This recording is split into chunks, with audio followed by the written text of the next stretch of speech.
with the limited amount of money in the draft protocol, go beyond those categories of eligibility. 4 categories: death, physical injury, hospitalization, physical injury, emergency treatment, hostage in the building. Those are the only groups that will be eligible to file a claim. Now, we have heard, what about people who were across the street? What about businesses that had to close their doors for weeks or more? Employees who lost wages. Why aren't they eligible in the draft protocol? Not enough money. Not enough money. You have to make a distribution in which victims receive an amount of money that is meaningful. You start broadening the definition of eligibility, and you're spreading the money very, very thin. So we have to make some judgment calls. Now, how much money will each claimant receive who's eligible? We don't know yet. We don't know yet. The money is still coming in. The money is still arriving. 23 million, maybe 24 million or 25 million. We don't know yet. We shall see. But it will be a meaningful amount of money in a financial sense. We will make a final decision on how much money in the next few weeks, after we have a better handle on who's eligible, how many there are, how much money we have, and then we will make a distribution. Now, in the past,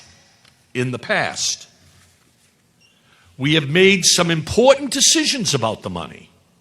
Besides eligibility, 1, the most money goes to the individual families who lost loved ones that night. Death is a priority. 2, for the physically injured, we don't want medical records. We don't want all sorts of medical information about the nature of the injury. What we want to know, how long were you in the hospital as a result of the shootings? Hospitalization is a pretty good test of seriousness of injury. The longer you were in the hospital, in the draft protocol, the more money you receive. If you were in the hospital for more than 4 weeks, if you're still in the hospital, more money than the person who was in the hospital 1 day, 3 days, 1 week, 2 weeks. A gradual hierarchy, grouping. More than a month, X dollars in the hospital. 3 weeks, Y dollars. 2 weeks, Z dollars. Physically injured, outpatient treatment, emergency, and sent home. Some money. Some money, we'll see how much. Even those who weren't hospitalized under the draft protocol receive compensation. And if you weren't physically injured, but you were in the nightclub, hiding, you will receive compensation. Now, listen carefully in the protocol. How do we know you were in the nightclub that night, hiding? What proof is there? The police know.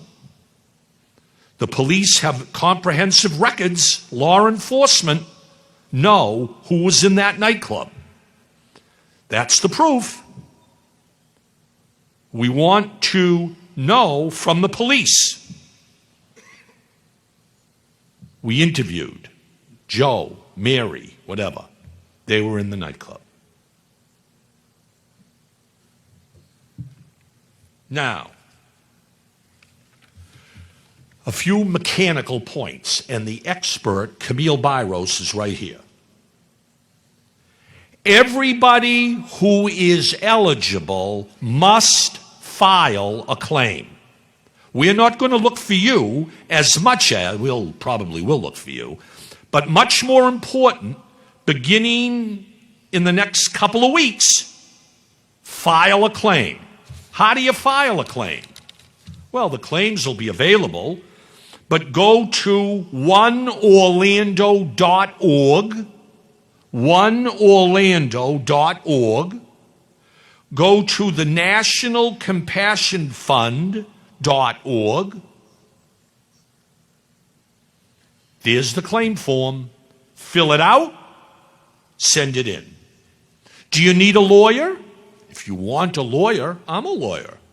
If you want a lawyer, that's fine. But if you don't want a lawyer, fill it out yourself. And if you have questions about the claim, if you're not sure about something, email oneorlando@ncvc.org. oneorlando@ncvc.org. Or here's a phone number. Here is a phone number you can call to answer your questions. 855-484-2846. 855-484-2846. The claim and the information in English or Spanish. Take your pick.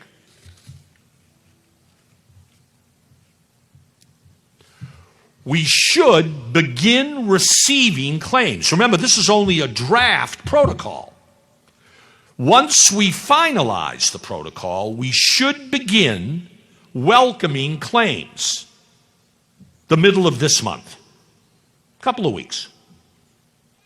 And we will continue to receive claims for about a month, till the end of September, roughly, when the program, the filing, will end. And we're processing the claims and distributing the funds.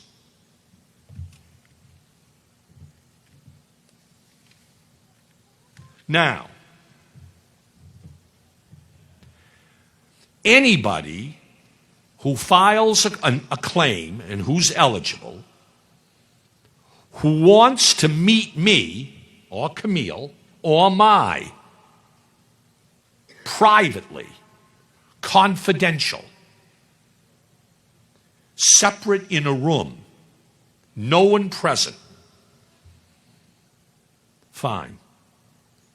We will do that in person here in Orlando, or if convenient, we will do it by telephone. It is not required. Most people don't want a private meeting. But if you do, with your claim, we will grant the right to be heard privately. But remember this. If you meet anybody, any one of us, if you meet us privately, you might want to explain something about your claim. But we will not change the protocol. Once the protocol is final, no private meeting will result in a change of the wording or the rules of the protocol.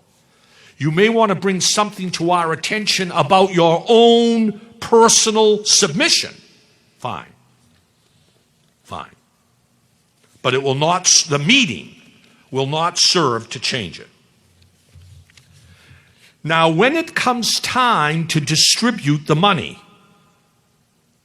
we prefer to distribute it electronically. A wire transfer from OneOrlando fund to your bank.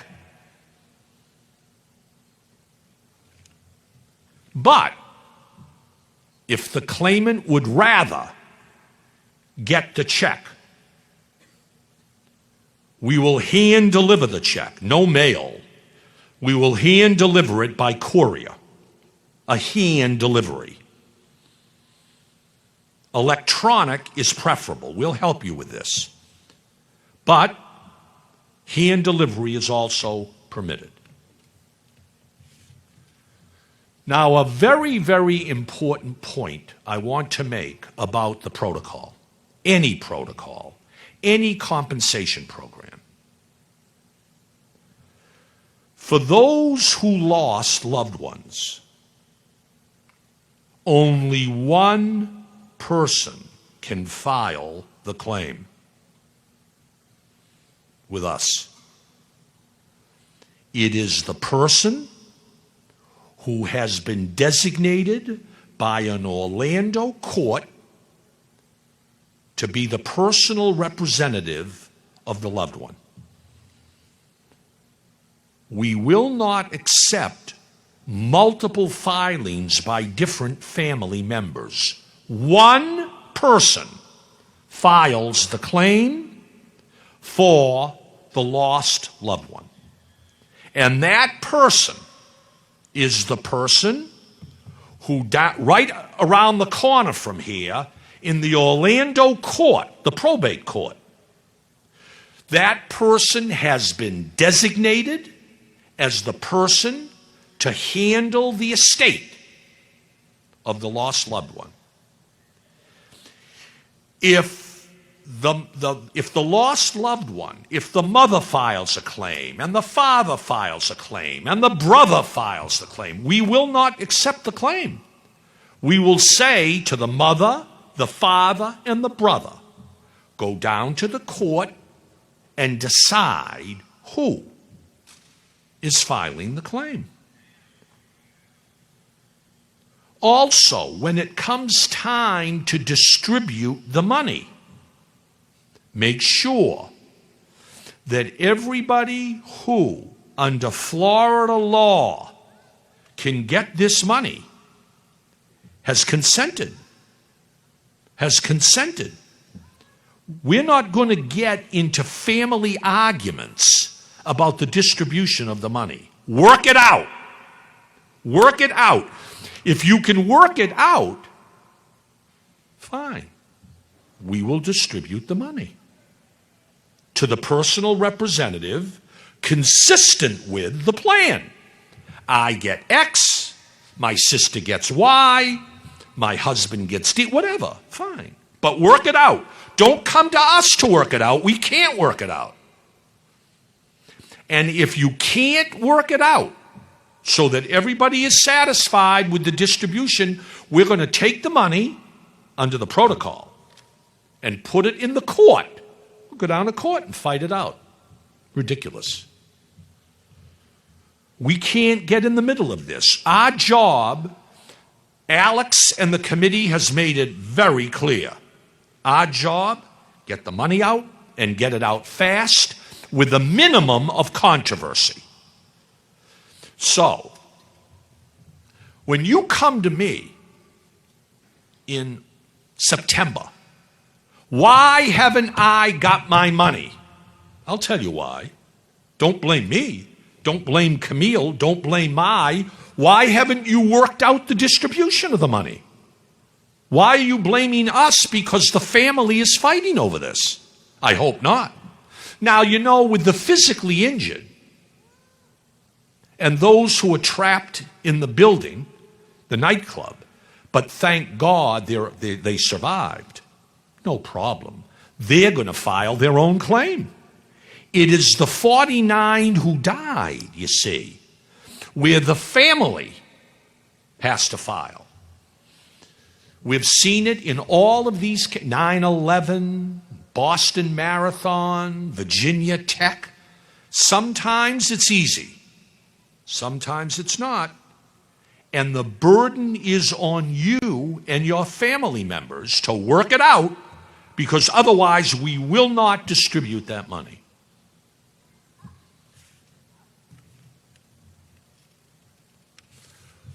For those who were physically injured and were hospitalized, I already mentioned, don't send medical records.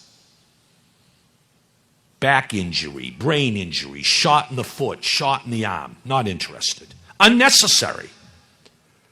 Too much delay gathering medical records. All we need for the physically injured who were hospitalized or received emergency treatment, just fill out the claim form and attach to the claim form a letter on the letterhead of the hospital. The claimant was admitted on such and such a date with the gunshot wound from the nightclub, and was admitted and was released on Y date. That's it. That's all we need. We will then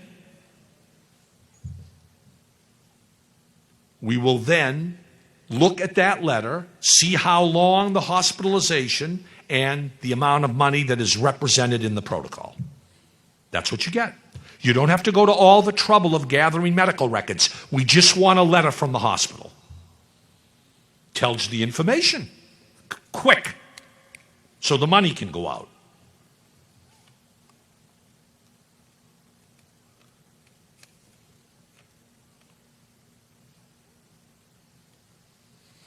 Also, if you are one of the victims of this tragedy that escaped but were trapped in the nightclub, but thank God you didn't suffer a physical injury, but you were hiding,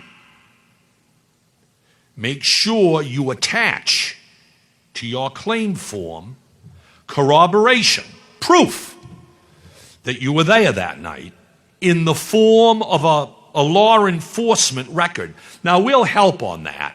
We'll have the list. Right, Camille? I'm sorry? Just mention it in the claim form. You don't have to attach anything. Camille says, we'll know from law enforcement authorities who was there.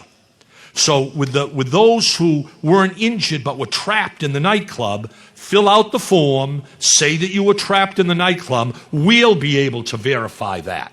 Jeff's also nodding. Good. Good. Now, this will sound a little bit crass, but it's important that you know this. Is the money that you receive taxable? Do you have to pay taxes with this money? Don't ask me. I'm not a tax lawyer. You better check with your own tax advisor as to what she says or he says. We're not giving out tax advice. So if you want to know whether this money is taxable, go to your tax advisor or your accountant and find out. We're not representing anything like that. Finally, before we take questions, a couple of other points. When this program distributes this money, Alex and the board have insisted wisely there will be a full, independent audit of every dime.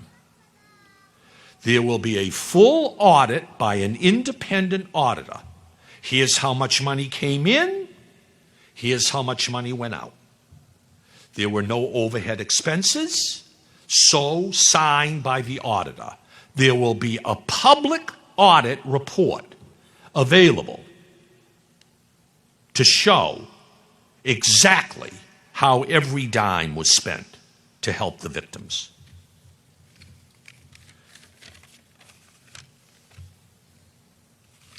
That's it. That is a brief summary. And before I take questions, let me remind everybody, all I've done in the last 20 minutes is highlight the draft protocol. The draft protocol has been available. Everybody here should have read it. It's available up back today. Let us know very quickly in the next few days, because it's been out there for, 2 weeks. Let us know what you think. Let us know what you like about it or don't like about it. The board, the administrator, our team, all very interested in what you think, because none of what I have said today is done. It's just what we're thinking of. We may change some of it. We don't know yet. But nobody should say that they weren't provided a full opportunity to let us know what you think. Now, for the next hour, questions from the audience. Also, tell your friends we are coming back here tonight at 6:30 to do it all over again. Why? Because we've learned over the years there are some people in this audience, who may want to return for a second time and listen again.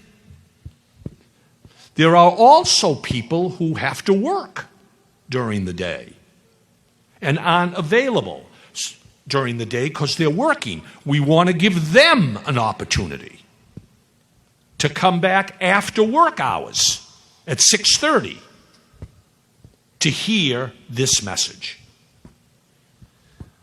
I want to close by speaking for Camille and Mai and Jeff and the whole team. Every time we do one of these compensation programs, it is a horror. We do all too many of these. We don't want to do these anymore. We pick up a newspaper and we read about some tragedy. And Camille and I look at each other, please, we don't want to get a telephone call from a mayor or a governor or the President of the United States. And when we do what most people in this room would do. We serve without compensation, without even expecting reimbursement from traveling here from Washington. We'll pay our own expenses. It's that important.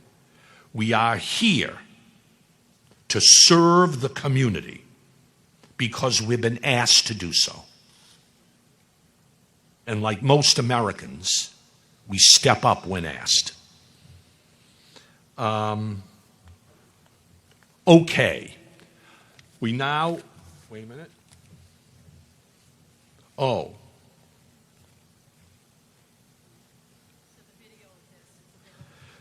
The video, Camille just told me, the video of this meeting is available on the website. So if you want to go home after this meeting and review it, the video of this meeting is also available online through the website. OneOrlando.org, NationalCompassionFund.org.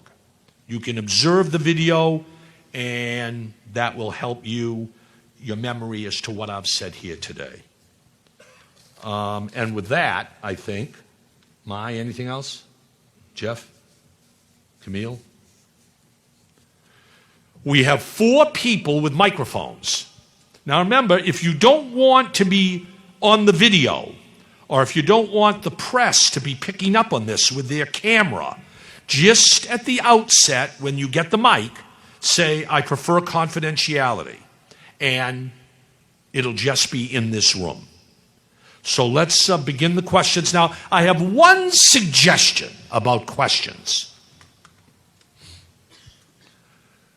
Don't ask a question about your own personal circumstances. You'll have an opportunity to do that with us privately.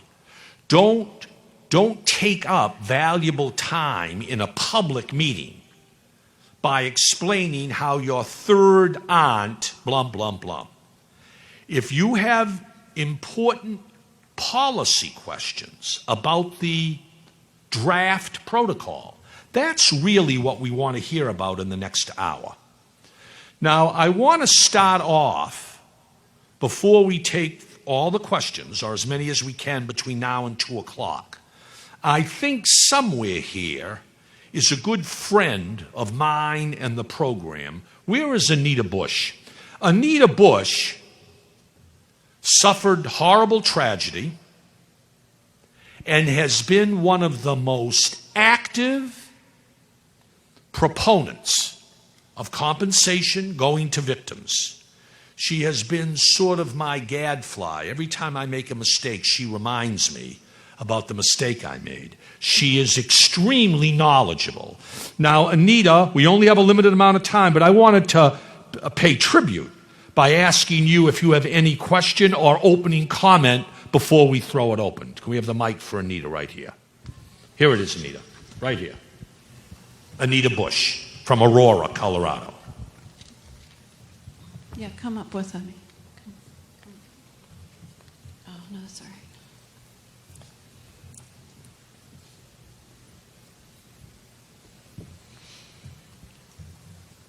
Thank you, Ken. We flew in cross country last night to be here. My name is Anita Bush, as you've heard. My cousin Michaela was killed in the Aurora Theater along with 11 others, and 70 injured and hundreds impacted inside the theater. This is Bob Weiss. He flew in from Los Angeles, Santa Barbara. His daughter Veronica was killed in the mass shooting in Santa Barbara. This is Jennifer Longden. She flew in from Phoenix to be here today. And Jennifer and her fiance, David, were shot in 2004 in Phoenix, and she lives with a spinal cord injury. First of all, we wanted to say we're very sorry for the agony that everybody is suffering, for all the trauma and the devastation. We, unfortunately, can relate all too well for what you have been through and what you are continuing to go through. Please know that you're not alone. We are here with you and for you. We will be afterwards over to the left in the survivor room for any questions that you might have, or if you want to talk or just need a hug. We know what it's like. After the shooting at the nightclub, our families from all over this country, parents and families of the deceased and the wounded and those who survived, from 9/11, Columbine, Virginia Tech, Northern Illinois University, Tucson, Aurora, Oak Creek Sikh Temple, Newtown, Alturas, California, Santa Barbara, and Roseburg, and now San Bernardino families have joined us. Behind the scenes, we swung into action to protect you, our Orlando family. We needed to make sure that what happened to all of us over 17 years, when we were at our most vulnerable, did not happen to you. And what we mean by that is that when donations were collected from around the world, It never made it directly to the victims and the families, or we had to fight to try to get it to people who were injured and in wheelchairs and with head injuries and those who survived.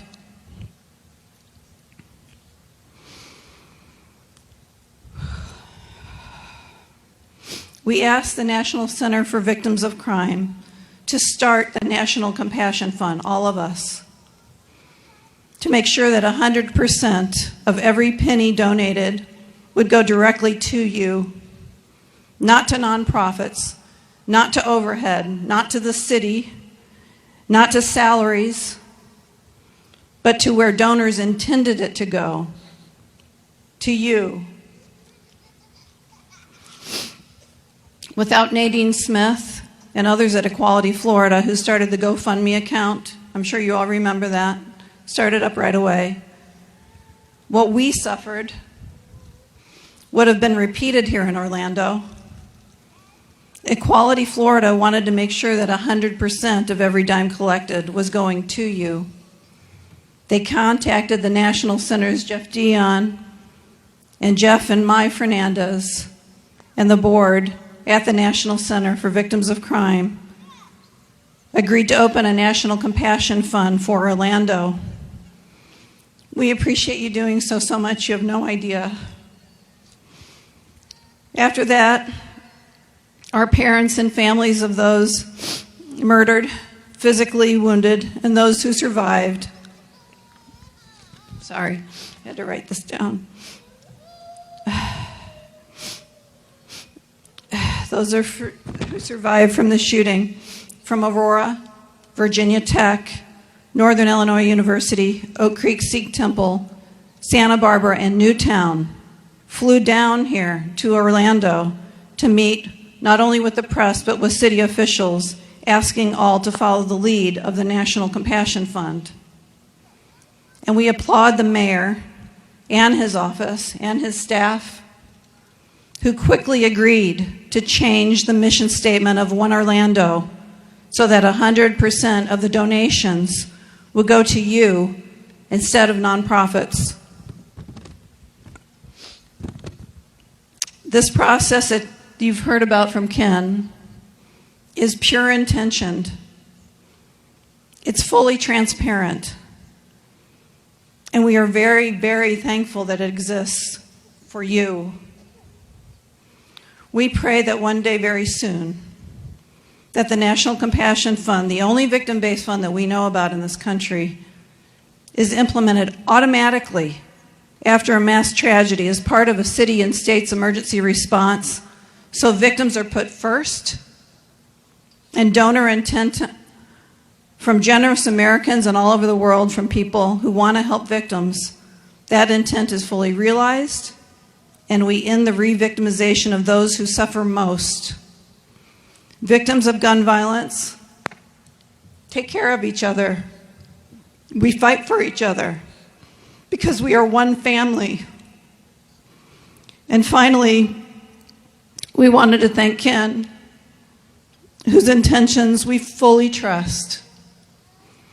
Families across the country are truly, truly grateful for you, Ken. Thank you for all you do. Thank you. You want to say something? Very quick.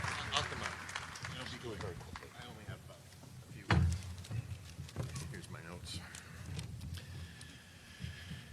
It's a real honor to be here among you. I've been down the road through the journey. I'm in the journey just a little further down the road than you. It's a lifetime journey. To the parents,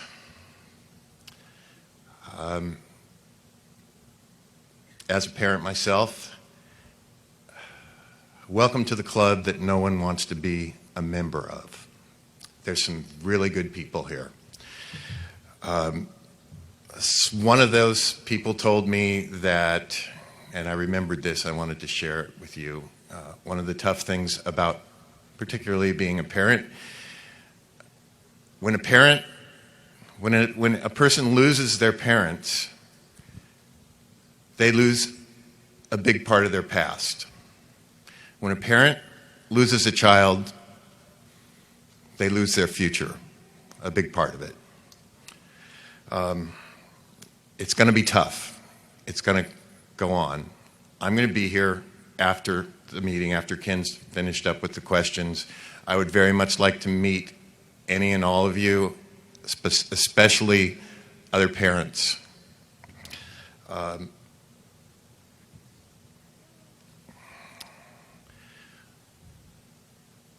UC Santa Barbara, 7 were killed, 7 students, 14 people seriously injured. The killer used knives, he ran over people with his car, and he shot and killed 6 people before killing himself. Donations came flying in, not at the level you're accustomed to, but a couple million.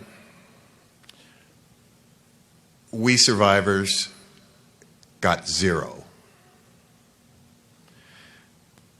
So far, 2 years into this, it's cost my family $250,000. So what Ken and the organization is doing here is very important, because there are vultures out there who know how to swoop in and take money that they don't deserve. They do it for a living. They rip people like us off. Just one final note related to money. I suffer from PTSD. It's very emotional for me to be here. More so than I expected. I'll try to keep it together. I only have about 30 more seconds to talk.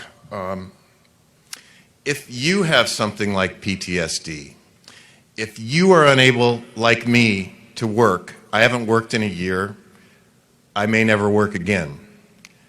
Another source of support, which I didn't learn about until just a month ago, is disability from the Social Security. If you are unable to work because how you were affected, PTSD is my situation, go to the Social Security Department and apply for disability. For my family, it will be about $25,000 a year, but that's a lot of money considering we didn't get a dime from the millions that were raised up in Santa Barbara. And again, thank you. I hope to meet you and hug you. Just quickly, please. We have limited time.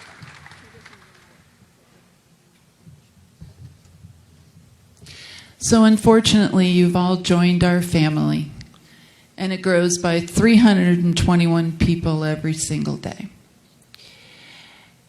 What I want you to know is there's going to come a day when you realize you haven't cried in the last 24 hours, and that's going to make you cry. And there's going to come a time when you can't remember the last night you woke up screaming. It will happen, I promise. You just got to get through this 1 minute at a time, 1 page at a time of these reams and reams and reams of paper that are coming at you. I can't tell you it gets better, but it does get easier to manage. And you now have family here for you. And I hope you'll take advantage of that. And real quick, further to Bob, you have a Center for Independent Living here, and all of you who are now disabled as a result of this shooting need to get to know about them. And I hope you'll come and talk to us after this. Thank you. Thank you all. Questions, but 2 other comments that have been slipped to me.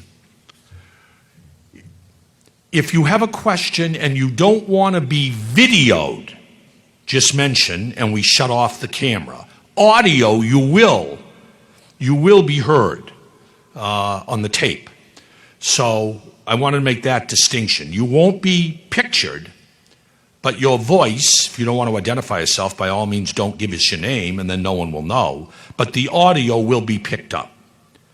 Secondly, I've been asked to let everybody know that at the end of this meeting, there are bilingual counselors. They're wearing light blue shirts at the back of the hall, and they're available to provide any type of counseling here today or afterwards. They're at the back against the curtain walls, but I wanted to mention that as well. And now we throw it open. Brief questions about the protocol. Right there, a lady right there. Wait, we got to get her a mic.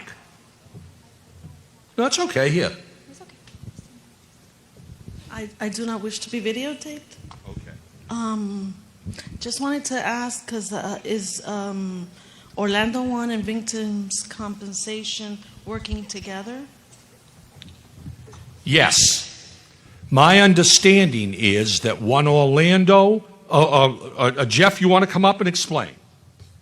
The funds will merge. Go ahead.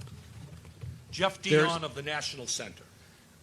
Many of you received crime victim compensation, which comes from the state of Florida through the Attorney General's office.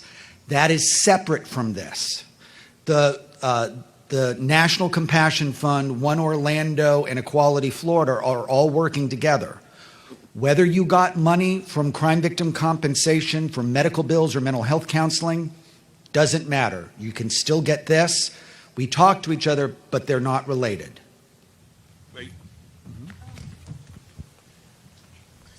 In the letter that she received about the receiving, being eligible, there's a part that says that if she receives any other funds, then she has to repay for the victim's comp. How does that work? We are working with the Attorney General's office. The basis of what the basis of what we're compensating for is the horrible experience they went through. We don't pay people money based on their medical bills. We don't pay people money based on their lost wages. That's what crime victim compensation does. Crime victim compensation does not pay you any money for your trauma or what people call pain and suffering. We like to say that we put this fund together to pay those types of damages because that's stuff that is not funded through other sources.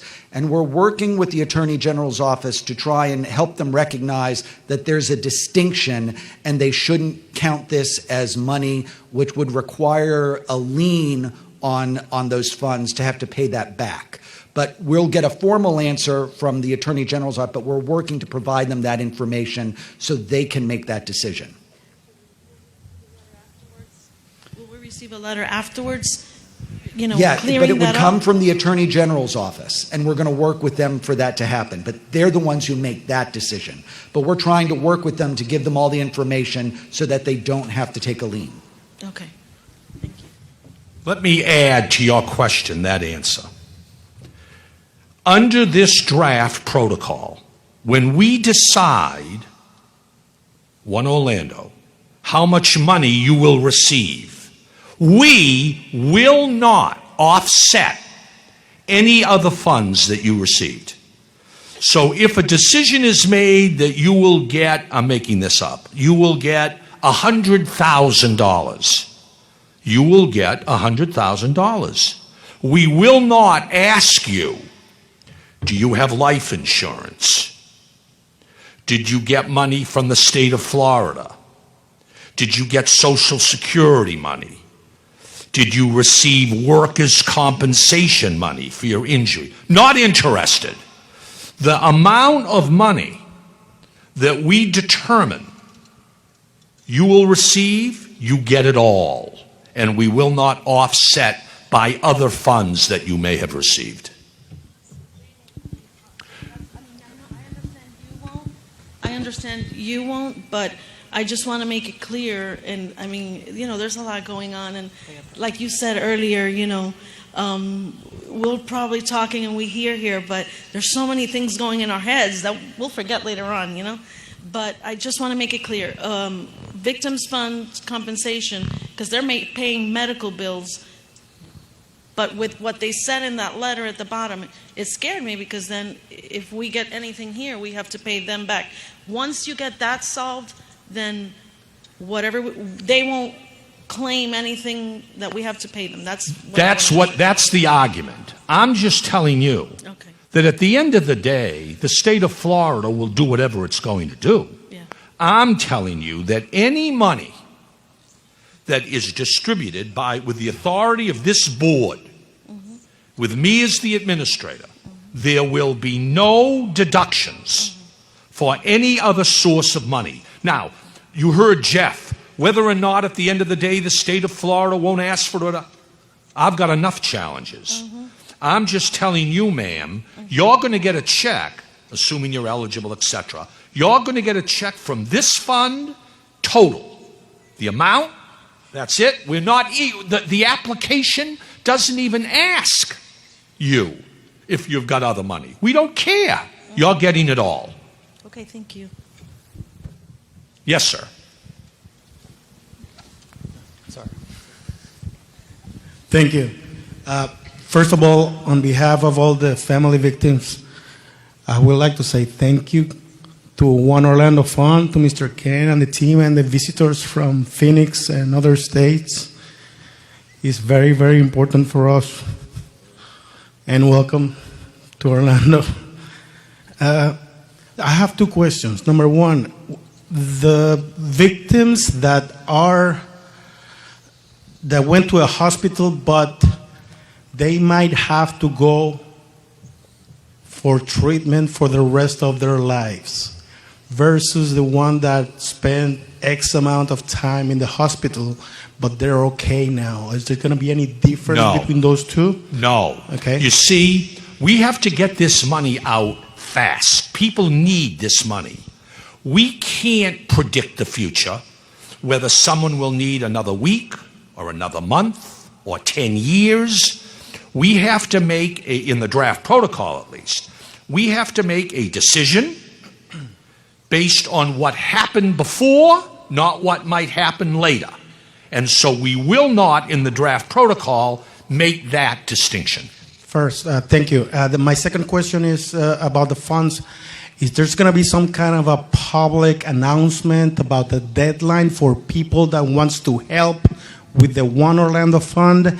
And if so, what will happen if we receive more funds after that deadline? We will make an announcement as to the date when the money will be distributed. Now, you're right. There may be additional money that will come in after the deadline. What will we do with that money? Well, the board, the committee, will have to think about that. In the past, here is what we have done. If there's enough money that came in after the deadline, 5 million, 3 million, 7 million, we made a second distribution, a second check. You received X, and now you'll get another check for Y.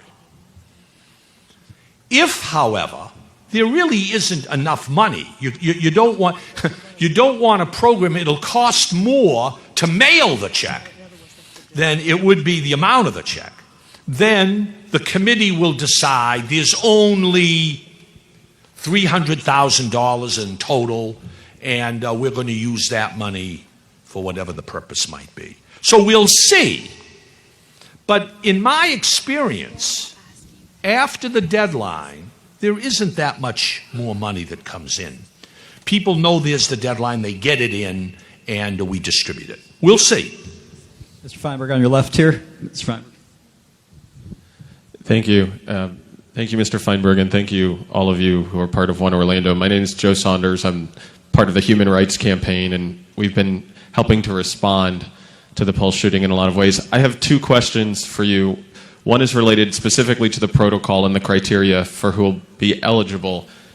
There's an assumption in the fourth criteria, the one related to those who were in the nightclub but weren't physically injured, that law enforcement captured their information and who they were before they left. And I feel like that assumption deserves a little bit more exploration, because I know how chaotic the first 15 and even 20 minutes was. And I could envision a moment where folks did not stay and were not captured by law enforcement and are still out there. So I have a question about that, and maybe you can talk about that. And the second question is related to actually getting people to register. It feels like we're about to start a clock, that a timer is about to start, and we'll have a deadline for folks to register.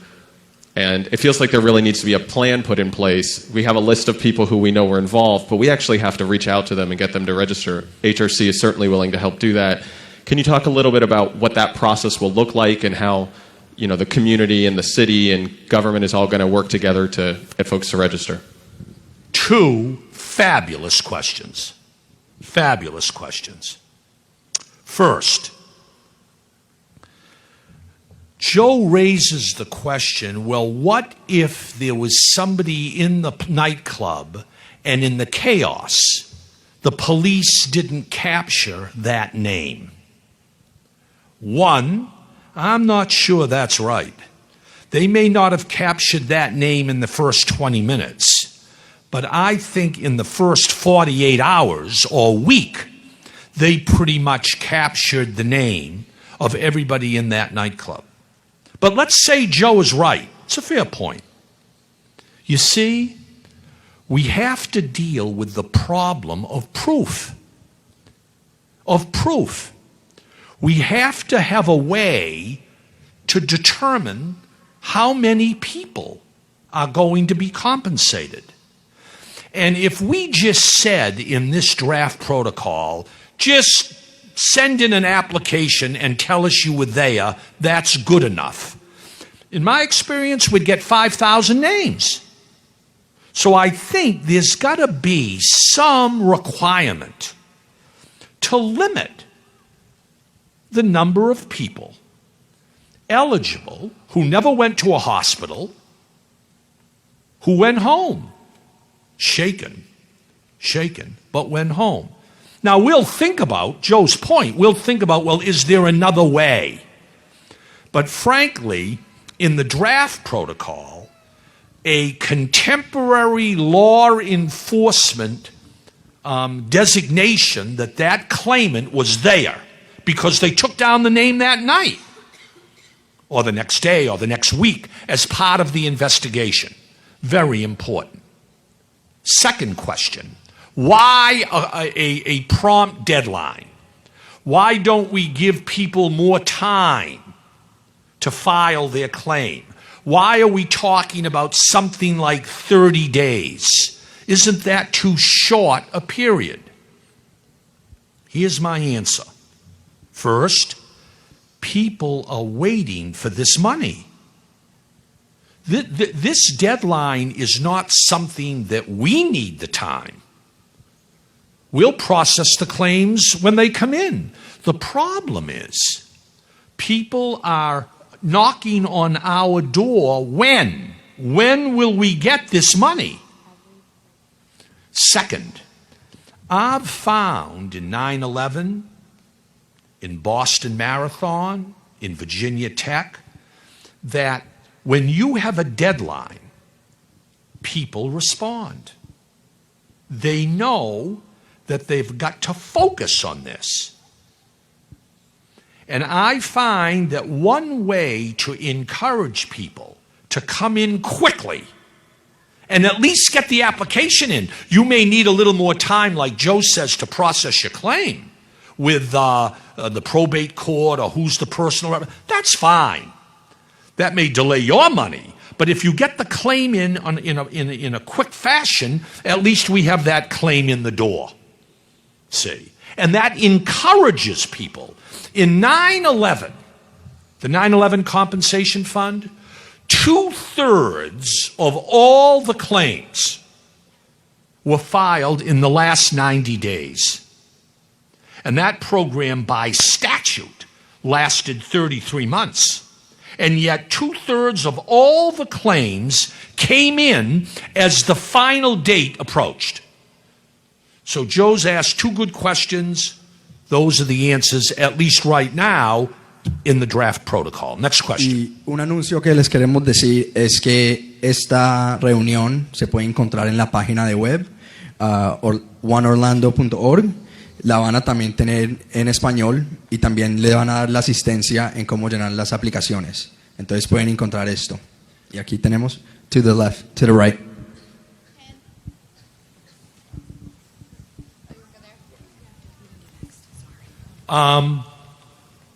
Here's Camille just slipped me a note in response to Joe's second question.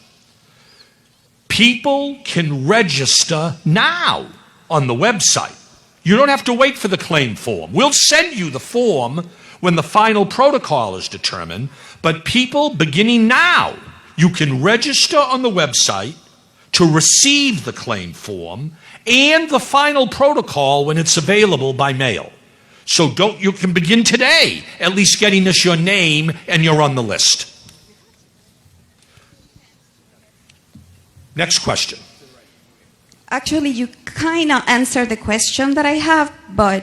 I always worry when someone says you kind of answer. Yeah. Welcome first to the visitors to Orlando. Thank you as well for doing this.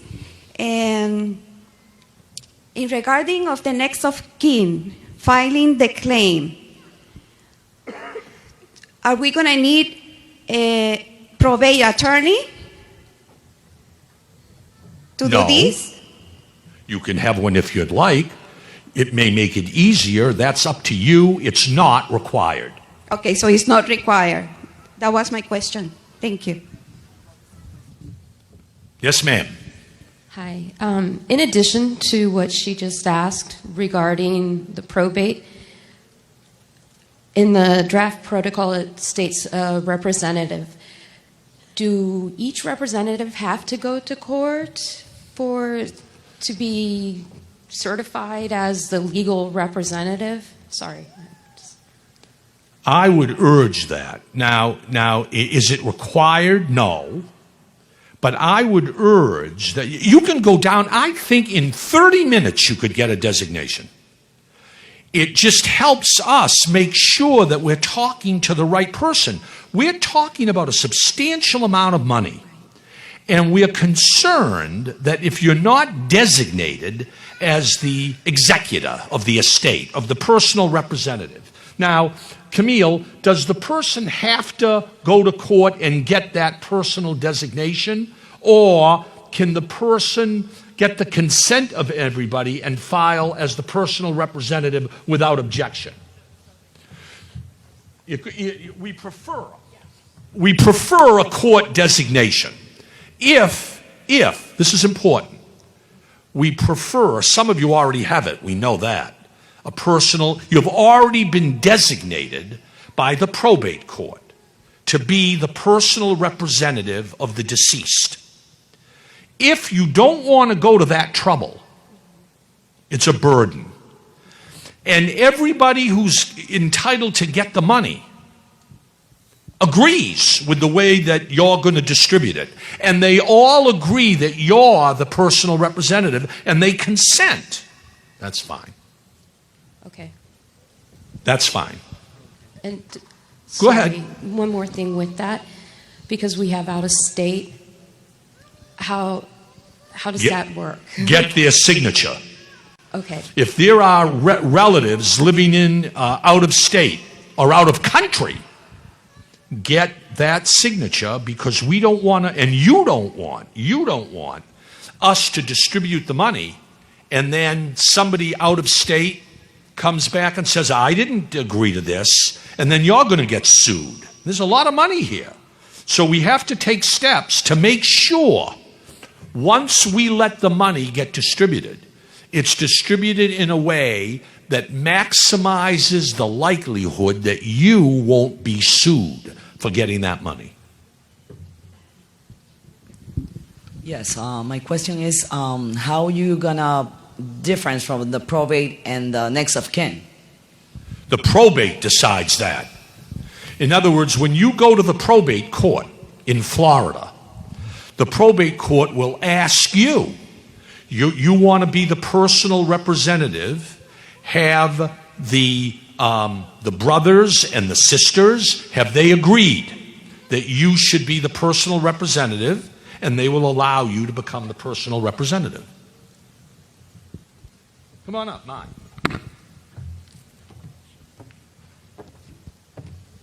For those of you who need probate attorneys, the Orlando Victim Assistance Center can help you get a probate attorney. So you would go through them, and they can help you with that process. I just wanted to have everybody have that information. I'm sorry, your name is? Myra. Just informed me that she received help and that others can do so also. There are flyers up front too. Oh, there's flyers up front too, where you can get probate assistance. For the United Assistance Center, there's flyers. Oh, there's for the United Assistance Center. What about the person that doesn't have a next of kin due to the fact that it's a different event that anyone else have? Like we, gay and lesbians, Florida at that time wasn't, that we didn't have no rights, okay? So what about the person that have just the partner, wasn't married, but then doesn't have a family? How are they gonna prove that it was part of their life to be able to get the marriage? That partner goes to the probate court and says to the probate court, I'm the partner of the victim. I should be the personal representative, and I don't know, he may or she may say, and I should receive the funds. And the probate court will say, okay, notify the parents or the siblings.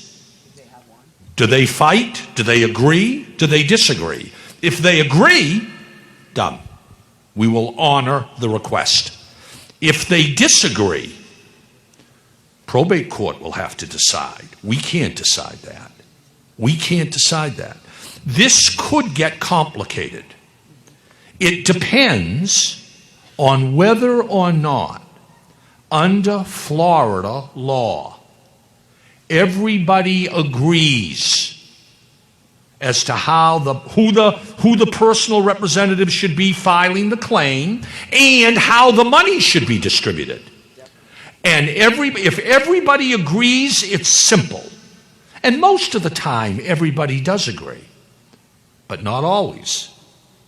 And if there's going to be a fight, it isn't going to be a fight with me or with Camille or Mai or Jeff. It's going to be a fight in the probate court. We're holding the money. We'll help you work it out. We will try and work it out. But if there's arguments, we're not the source of resolution there. Hi, I want to thank you guys so much for being here, Mr. Feinberg, and thank you to the OneOrlando Where are board. you? It's been amazing. Oh. Sorry, right here. Oh, I'm sorry. I'm Robin with Pulse of Orlando, the nonprofit that's been supplying funds to fill the gap. Not a lot. We have a maximum of $750 that we've been giving to try to help, people's from losing their apartments and their cars. So I came here with one question, and now I have three, so I apologize in advance. But they're all about the protocol. I think there's a bit of a misconception about how many people have actually gone to law enforcement. As part of, on the board for Pulse of Orlando, I've met with at least 60 victims, which include, of course, those that were there, those in the hospital. A lot of people contacted us that had never gone to police or reached out to anyone. They actually ran from the club, got in their cars, left. Some of them didn't leave their homes and apartments for 1 or 2 weeks. So we've encouraged, and part of our fund is that you must register with the Orlando United Assistance Center. So one of the questions I have is that we were under the impression that if we took them to the Orlando United Assistance Center, they spoke with the FBI, that counted. And so I just want to make sure, one, that that's part of your protocol, and maybe not OPD that night, because they may not have spoken to them. They may have come afterwards, and we make sure we're walking everyone through the Orlando United Assistance Center. We have a list. We go there, we compare, we make sure they're registered, we walk them through. So I just want to make sure by them going to the FBI, first question, through the OUAC, that does count as a record. Yes. Second question. Okay, great. Second question is, we also found there were people who were in the hallway, for one example, were squished in the hallway. One girl reached down to take her heels off. She had a torn shoulder injury. She didn't go that night. She ran to her car. She went home. The next morning, she went to her orthopedic doctor. She's going to have surgery. She wouldn't be on that list of people that were hospitalized. However, she's going to have a long-term injury. How are those exceptions going to be handled? We say within 24 hours you had to. Now, you didn't have to go within 24 hours to the emergency room or within 24 hours to your doctor who will confirm that you received treatment.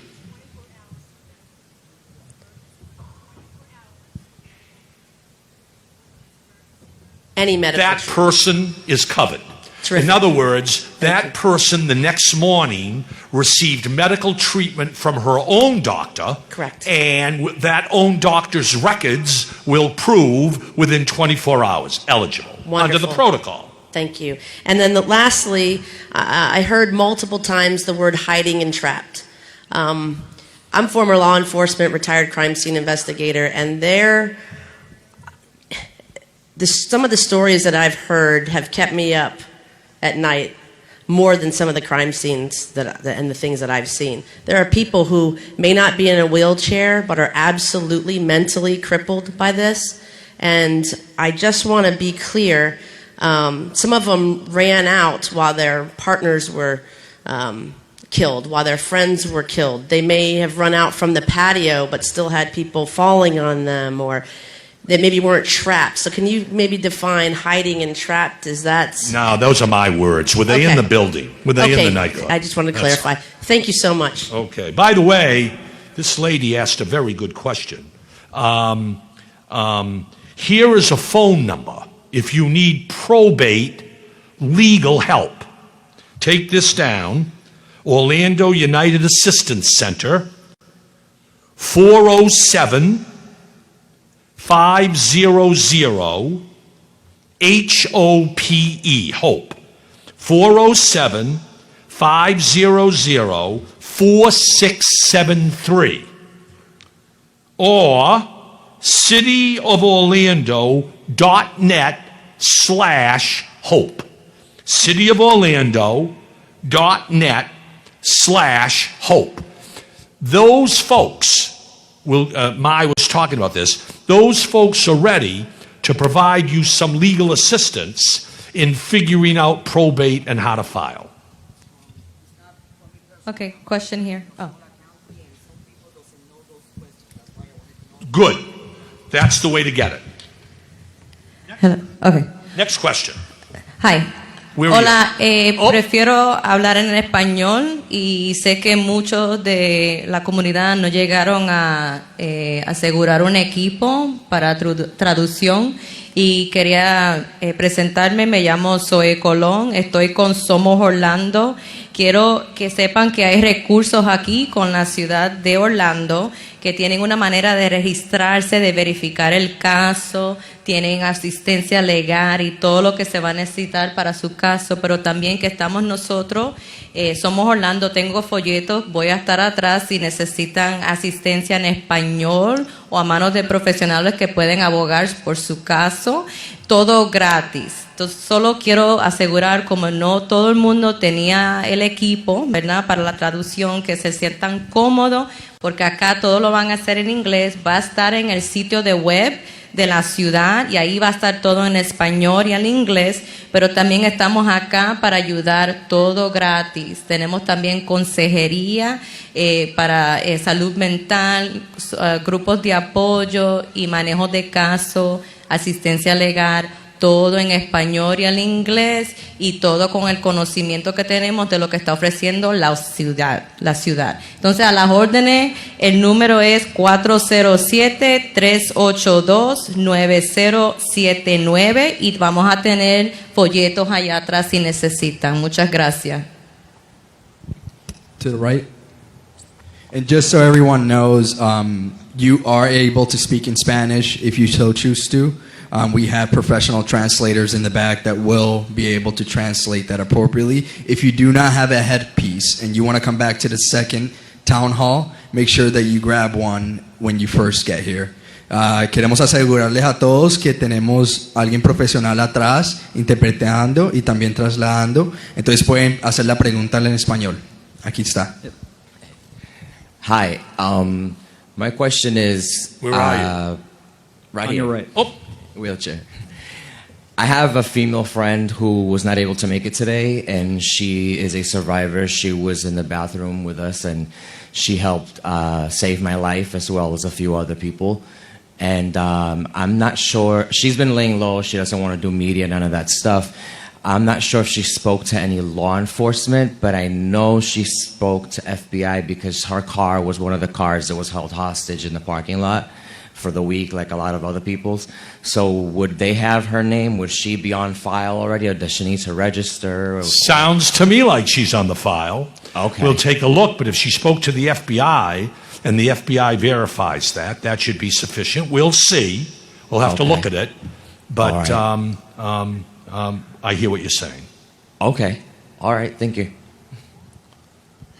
Hello, my question was Wait a basically minute. to find out if you've already filed, is there a way to find out where you are in terms of how far you've gotten?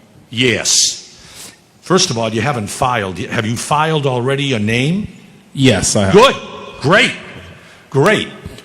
We'll send you the application to fill out and the final protocols, so you'll see the final rules. And then you'll fill out the application and send it back. Now, if the application if there are some problems with it, if it's deficient, if we have some questions, we'll reach out to you. Once you've filed, don't worry that it's just sitting somewhere. We'll evaluate it, we'll look at